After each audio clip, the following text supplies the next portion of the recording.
Hello दोस्तों, नमस्कार। एक बार फिर स्वागत है आपका हमारे यूट्यूब चैनल पे। और आज हम देखेंगे कि संख्या पद्धति है, नंबर सिस्टम है, उससे संबंधित हमने पहले वीडियो में कुछ और सूत्र और उससे संबंधित सवाल भी किए थे। आज हम फिर कुछ उससे संबंधित कुछ और सवाल लेकर आए हैं और उससे संबंधित कुछ अन्य जानकारी भी हम प्राप्त करेंगे। तो सबसे पहला ही हमारा सवाल है कि 1 से 100 तक की अभाज्य संख्याओं कितनी होती हैं? कौन सी संख्याएं 1 से 100 तक की जो गिनती होती है उसके अंदर अभाज्य संख्या होती है, वो संख्याएं कितनी है टोटल? तो सबसे पहले देखिए कि अभाज्य संख्या क्या होती है। कौन सी संख्या? अभाज्य संख्या। ये अभाज्य संख्या वो है क्या? अभाज्य संख्या किसे कहते हैं? मैंने पिछले वीडियो में लिखा था कि अभाज्य संख्या कौन सी होती है, उसकी परिभाषा भी लिखाई थी कि वो संख्याएं होती है वो अभाज्य कहलाती हैं। तो कौन सी संख्या अभाज्य कहलाती है? कि एक से बड़ी वो सभी प्राकृत संख्याएं जिसमें खुद के अलावा किसी अन्य संख्या का भाग नहीं हो, यानी कि जो संख्या खुद से विभाजित हो। क्या हो? एक से बड़ी, एक से बड़ी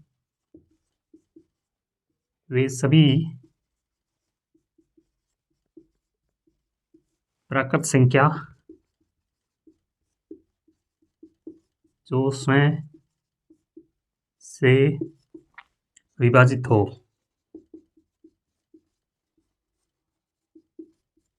तो वो संख्या कौन सी संख्या कहलाएगी? अभाज्य संख्या है। यानी कि एक से बड़ी वे सभी प्राकृत संख्याएं जो खुद से विभाजित हो, यानी कि किसी भी दूसरी संख्या का भाग नहीं जाए। तो वो संख्याएं टोटल कितनी है? 1 से 100 तक। तो हम यहाँ से गिनेंगे तो कितनी हो जाएगी? 1 2 3 4 5, 5 5 10 5 15 5 20 और 5 25, यानी कि टोटल संख्याएं वो कितनी है? 25 है। तो आपका उत्तर कौन सा हो जाएगा? बी। यानी कि 1 से 100 तक की गिनती है, उसके अंदर टोटल 25 है वो अभाज्य संख्याएं। अब यहाँ से और भी कुछ भी सवाल आ सकता है कि ऐसी कौन सी संख्याएं हैं 1 से 100 तक जिसमें सम संख्या है। तो वो सम संख्या एक अकेला 2 है। आपको कोई दूसरी सम संख्या नजर नहीं आएगी। यहाँ से आप देख सकते हो एक अकेला 2 है जो वो क्या है? सम संख्या है। और भी सवाल आ सकता है कि 90 से 100 के बीच में कितनी अभाज्य संख्या है? तो एक है 97। ऐसे कोई भी कहीं से भी सवाल उठा के आ सकता है। तो आपको ये सारी अभाज्य संख्याएं याद होनी चाहिए। देखिए कि स्थानीय मान क्या होता है। स्थानीय मान की परिभाषा क्या है कि किसी भी संख्या का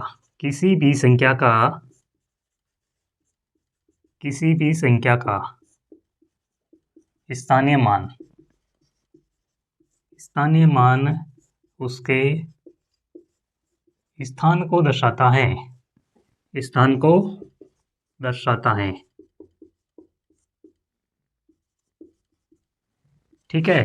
तो स्थान मतलब कैसे कि हम जैसे लिखते हैं ना इकाई, फिर हम लिखते हैं दाई, फिर देखते हैं सैकड़ा, ऐसे डैश डैश डैश चलता रहता है। यानी कि इकाई, दाई, सैकड़ा, हजार, 10,000, वैसे वैसे बोलते रहते हैं। तो ये क्या होता है कि किसी भी संख्या का स्थानीय मान उसके स्थान को दर्शाता है। जैसे कि हमने कोई भी संख्या लिख दी 34 25, तो हम मान लो किसी भी संख्या का स्थानीय मान पूछना, जैसे हमें 4 का स्थानीय मान चाहिए, तो हम यहाँ पे क्या करेंगे? 5 से बोलेंगे 5, ये क्या इकाई, ये दाई, ये सैकड़ा, ये हजार। तो ये 4 कहाँ पे है? सैकड़ा पे। तो इस 4 को सैकड़ा से गुणा करेंगे। और सैकड़ा कितना होता है? सैकड़ा कितना होता है भाई? 100। तो 100 से गुणा करेंगे। तो हम देखेंगे कि जब इकाई का अंक हो, कौन सा अंक? इकाई। तो इकाई का अंक वही अंक रहता है, कौन सा? वही अंक। यानी कि किसी भी संख्या में जिस संख्या का पूछा है वो अगर इकाई अंक है तो वही अंक उसका स्थानीय मान होगा। अगर आपका अंक दाई पे है, यानी कि यहाँ पे है, तो उस अंक को किससे गुणा करेंगे अपन? 10 से। ठीक है। उसके बाद में अगर आपका अंक सैकड़ा पे है, कहाँ पे? सैकड़ा पे। जैसे ये 4 है तो उसको हम किससे गुणा करेंगे? 100 से। और अगर अंक हजार पे, यानी कि यहाँ पे हो, जैसे हमारा 3 है, हजार हो तो क्या करेंगे हम? उससे 1000 से गुणा करेंगे। इस प्रकार आप स्थानीय मान निकालते हो। हम जैसे ये संख्या है तो इन सब का स्थानीय मान हम कैसे निकालेंगे? 3425 है। तो सबसे पहले 5 का स्थानीय मान कितना हो जाएगा? 5। फिर 2 का स्थानीय मान तो 2। 2 कहाँ पे? इकाई और दाई, यानी कि इसको 10 से गुणा कर देंगे तो कितना आ जाएगा? 20। फिर अपन पूछेंगे 4 का स्थानीय मान क्या है? तो 4। 4 है कहाँ पे? इकाई, दाई, सैकड़ा। सैकड़ा मतलब 100। तो हम इसको किससे गुणा कर देंगे? 100 से। तो कितना हो जाएगा? 400। फिर आगे चलते हैं। 3 का स्थानीय मान क्या पूछा है? 3 का। 3 कहाँ पे? इकाई, दाई, सैकड़ा, हजार। कहाँ पे है? हजार पे। तो 3 को किससे गुणा कर देंगे? 1000 से। तो कितना हो जाएगा? 3000। तो इस प्रकार से ये आप स्थानीय मान निकाल सकते हो। तो देखिए जातिमान। जातिमान क्या होता है कि किसी भी अंक का क्या होता है? इधर देखो, किसी भी अंक का जातीय मान वह अंक वे स्वयं अंक होता है। यानी कि किसी भी संख्या का जातिमान वे खुद ही अंक होता है। जैसे कि हमने 1 का जातिमान पूछा है तो 1 का जातिमान क्या होगा 1, और 3 का जातिमान पूछा है तो 3 का जातिमान क्या होगा 3 ही होगा। यानी कि वे खुद ही अंक होगा, वो क्या होगा जातिमान। और किसी भी संख्या के कितने भी क्या हो सकते हैं स्थानीय मान, लेकिन जातिमान हमेशा वही रहेगा। यानी कि किसी भी अंक के कितने भी स्थानीय मान हो सकते हैं,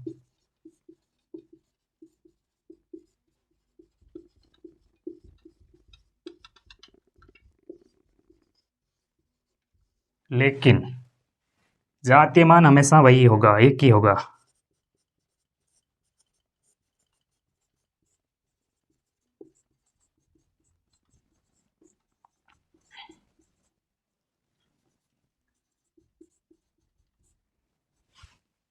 ठीक है, तो कैसे कि किसी भी अंक के कितने भी स्थानीय मान, यानी कि जैसे हमारे इस संख्या में कौन सी संख्या, कोई भी संख्या ले लेते हैं मान लो, तो हमने संख्या ली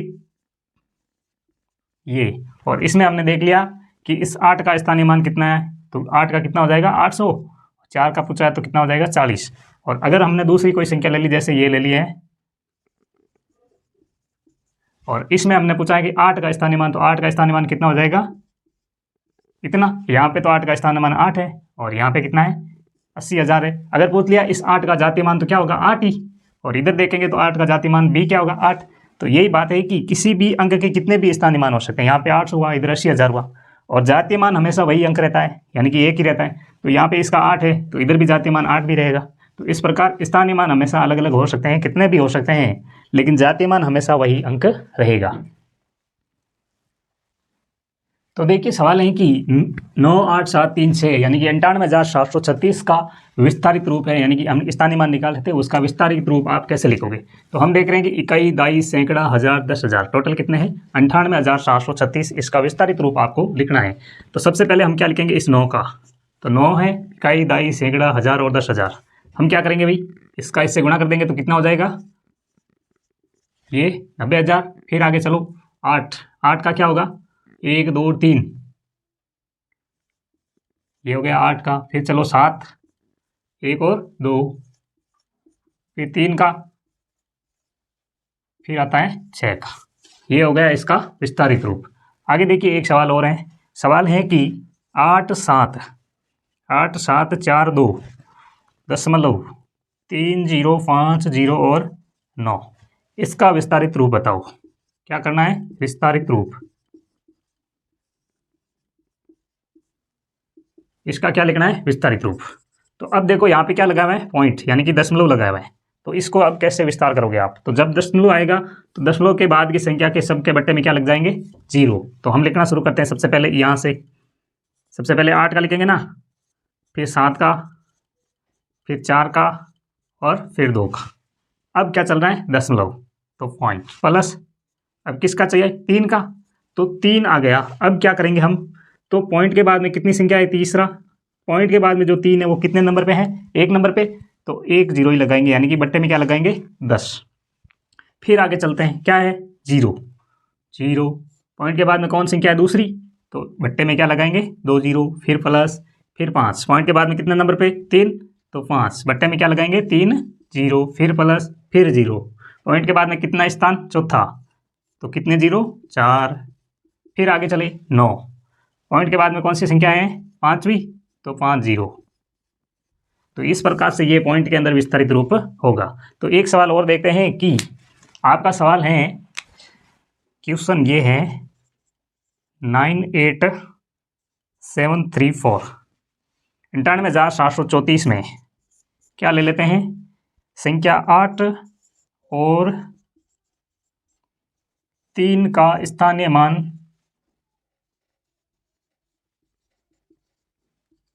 का अंतर कितना होगा। क्या पूछा है कि इस संख्या में 8 और 3 का स्थानीय मान का अंतर कितना होगा, यानी कि पहले इस 8 का स्थानीय मान निकालोगे, फिर आप इस 3 का स्थानीय मान निकालोगे, फिर इन दोनों के बीच का अंतर निकालोगे, तो ये अंतर कितना होगा। तो निकालो भाई, 8 का स्थानीय मान कितना होता है, 8 के बाद 8 कौन सा स्थान पे है इकाई, दाई, सैकड़ा, हजार, हजार पे है, तो 1000 से गुणा कर देंगे अपन, तो कितना हो जाएगा 8000। और फिर पूछा है 3 का, तो ये 3 है, इस 3 का लिख देते हैं हम यहाँ पे। 3 कहाँ पे, इकाई और दाई। दाई का मतलब किससे गुणा करेंगे, 10 से, तो कितना हो जाएगा 30। अब सवाल कहता है कि 8 और 3 के स्थानीय मान का अंतर। इनका स्थानीय मान कितना है, 8000 और 30। तो इन दोनों का अंतर कितना है ये आपको ज्ञात करना है। तो 8000 में से 30 आपको घटा लेने हैं। तो 8000 में से 30 घटाओगे तो कितने आ जाएंगे, कितने आएंगे, 7970 यही आएंगे ना। 30 कम करने हैं। अब इसके अंदर 30 जोड़ोगे तो कितना हो जाएगा 8000। तो बस ये होता है अंतर। तो देखिए सवाल कहता है कि 21 गुणा 22 गुणा 23 गुणा 24 गुणा 26 गुणा 27, इसका क्या ज्ञात करना है आपको, इकाई अंक क्या ज्ञात करना है। इतना बड़ा गुणा करना है और उसमें आपको पता करना है कि इसका इकाई अंक क्या है। तो हम आप क्या करेंगे कि एक को इस इकाई अंक से, यानी कि इकाई अंक का आगे वाले इकाई अंक से गुणा करेंगे।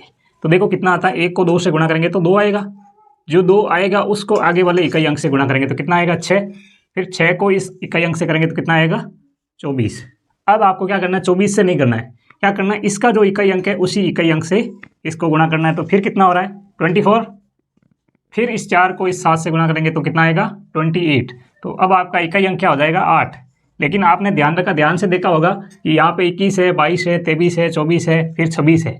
यहाँ पे 25 को मैंने क्यों नहीं लिखा बताओ। तो 25 को हमने इसलिए नहीं लिखा है क्योंकि जैसे ही किसी भी संख्या का इकाई अंक 5 होता है तो उस पूरी संख्या का इकाई अंक हमेशा क्या होगा 0। क्या होगा 0। तो कि ये सवाल कैसे करना है आपको, इसमें क्या करना है कि 172 की घात 99 का इकाई अंक क्या है। यानी कि सवाल है और उसकी घात है 99 और उसका इकाई अंक पूछा है तो कैसे करेंगे आप। इसमें आपको 2 बातें ध्यान रखनी है। सबसे पहला स्टेप क्या है, आपको यही ध्यान रखना है कि पहला स्टेप ये है कि जो आपकी ये घात है उसको नीचे लेके आओ और उसमें 4 का भाग लगा दो। यानी कि सबसे पहले क्या करोगे, घात के अंदर आप 4 का भाग लगाओगे। घात में 4 का भाग लगाओगे, किसका लगाओगे 4 का भाग।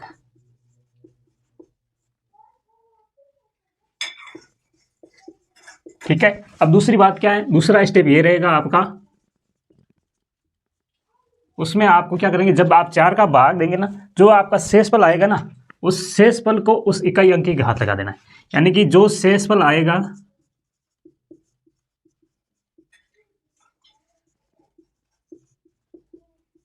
उसको इकाई अंक की घात लगा देंगे।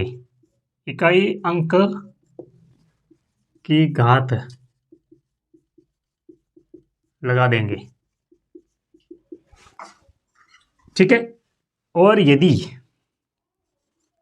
क्या होगा, और यदि शेषफल आपका 0 आ जाए, क्या आ जाए, शेषफल 0 आ गया, क्या आ गया 0, शेषफल 0 आए तो घात क्या लगेगी, घात 4 लगेगी। अब देखो ये आप पॉइंट आपने देखे, समझ में आया, तो नहीं आया तो अब यहाँ से समझिए कैसे करना है कि सबसे पहले हम क्या करेंगे, घात में 4 का भाग। तो अपने पास यहाँ पे इसकी घात कितनी है 99 और 99 को नीचे लेके आए हम और उसमें अपन क्या करेंगे 4 का भाग लगा देंगे। तो देखो 4 का भाग लगाओ आप 99 में, कितना आ रहा है 4 दूनी 8, पीछे 1 बचा और इधर 9, 4 चौका 16, पीछे क्या बचा 3। यानी कि ये जो शेषफल आपका क्या बचा है 3, यही बचा ना शेषफल, देख रहे हो इधर देखो, यहाँ पे देखो ये शेषफल 3 है। तो इस शेषफल 3 है ना, ये अपना इसका इकाई अंक क्या है 2, इसकी घात लगानी है। तो 2 की घात हम लगा देंगे इसको, किसको, इस 3 को। तो 2 की घात 3 कितनी होती है भाई आपको पता है 8 होती है ना। कैसे 2 को 3 बार गुणा करना है ना, ऐसे करते हैं ना, ऐसे पहाड़ा मत बोलना 1 2 2 2 2 4 3 2 6, ऐसे नहीं बोलना है।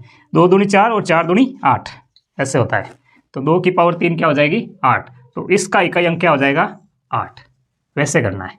और अगर आपका शेषफल यहाँ पे 0 आ जाता है तो यहाँ पे अपन 2 की घात क्या लगा देंगे 4। यानी कि जब भी शेषफल आपका 0 आएगा तो घात क्या लगा देंगे 4 और फिर इसका गुणा करेंगे 4 बार। तो 2 दूनी 4, 4 दूनी 8, 8 दूनी 16। अब इसका इकाई अंक क्या होगा, ये ऐसे चलेंगे हम।